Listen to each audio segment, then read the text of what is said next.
There's a crisis in our country, and it is a crisis of obsession about our cell phones. We are doom scrolling in our beds. We're doom scrolling at our dinner dates. And we are doom scrolling sitting on the bathroom at the airport.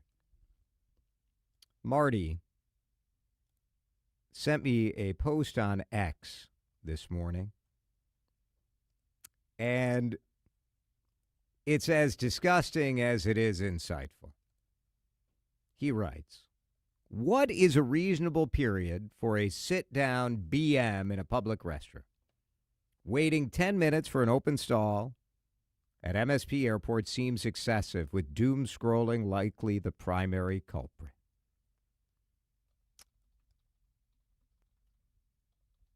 Are you in favor of a countdown clock that would start in a public restroom where the time would start ticking down the moment your butt hits the toilet seat? 651-461-9226.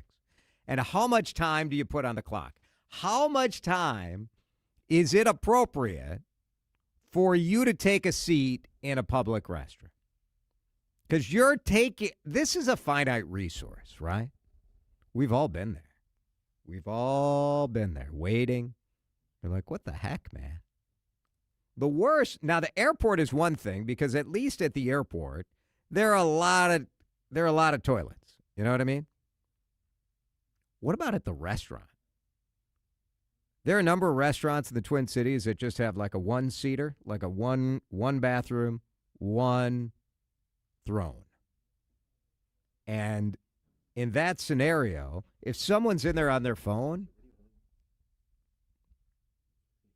public stoning, I think, is the appropriate response to that person. Think of all the spots where someone is on their phone and they're blocking you. Now, you may be blocked, and maybe that's why you're sitting on that toilet. But I do think at a certain point, a little personal responsibility is in order, and you should plan your BM ahead of time. If you're blocked up, what's the emergency? Okay? That's what I say. 651-461-9226. Jonathan in Minneapolis. Jonathan, how much time should we put on the clock, you think? How long are you allowed to sit on the toilet? Okay, I'm going to try to keep this as clean as possible. All right, good luck. Okay, now, with that being said, there should be no timer, okay? Okay. Old people need a different stall for this, but the young people that are sitting on the phone while they are taking a poop, yep. I hope I can say that, that's fine.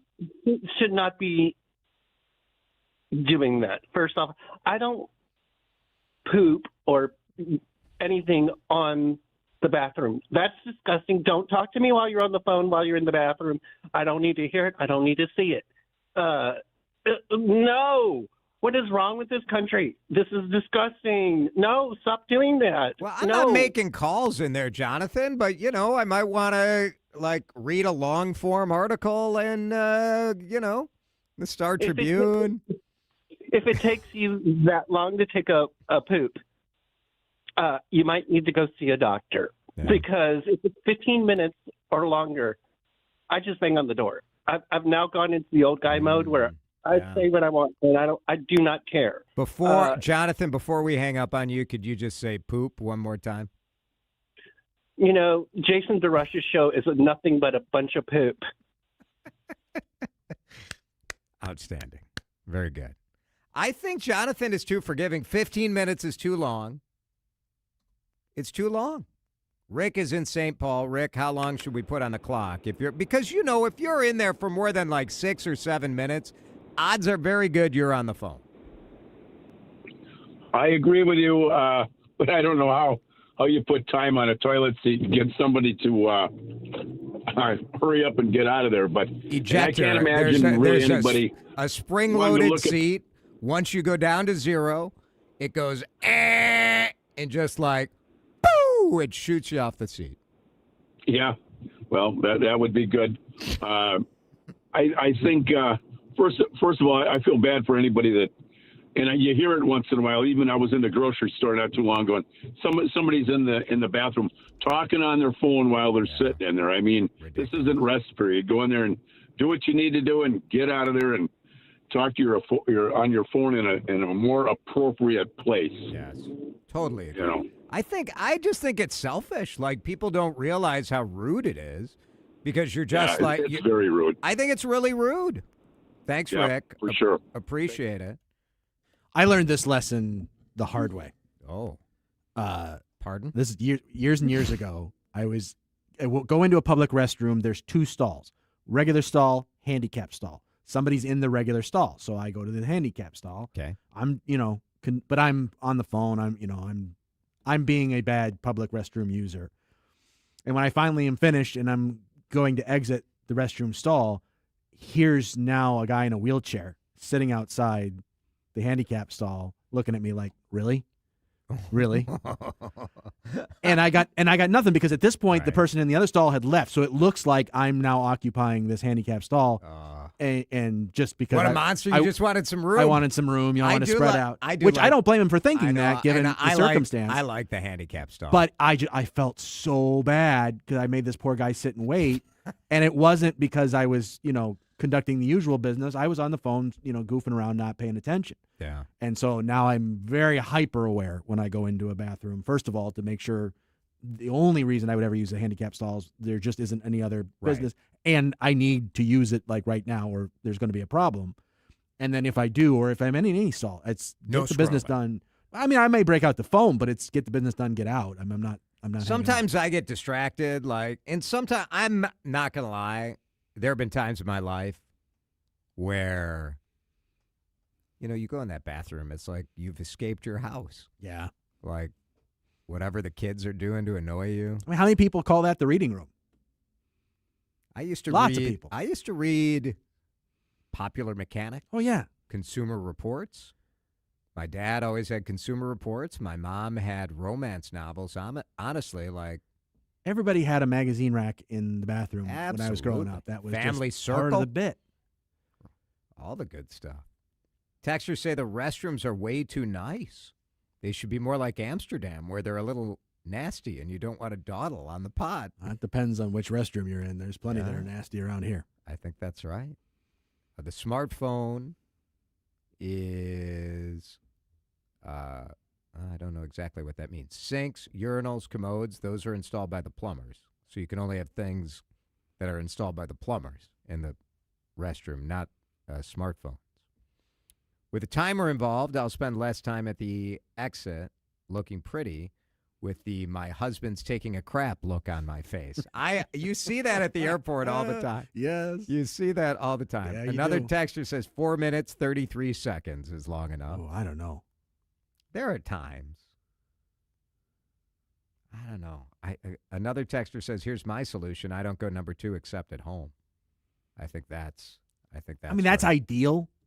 If you have that level of control, sometimes you have God to bless you. Good on you. It's not just the airport, though. No. I have seen people doing this, like at a parking lot, where you're trying to be responsible and you're looking at your phone before you. Oh, haven't you ever been waiting for? No, I thought there's some sort of bathroom in the parking lot. No, I mean dawdling on the phone.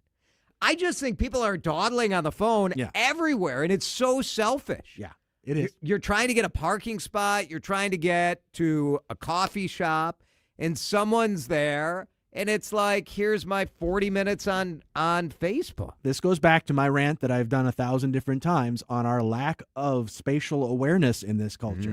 We're all navel gazing. Nobody's looking around to see what's going on around them and what impact whatever it is they're doing, doom scrolling or anything else, might have on anybody else. I'm all focused on me and mine, and you and yours have to just figure it out. It's a horrible, horrible turn our culture has taken. On social media, Adam Platt, editor of Twin Cities Business, points out that at least Larry Craig was doing something productive. I mean, oh boy, at least there's that. I'm not opposed for like a kabam, like a countdown clock. 10 minutes, I think, is enough. What about like a mild electric shock. There's a little, Just buzz. like every 4 minutes. I'm not talking about a taser. I'm just saying something to go, hey.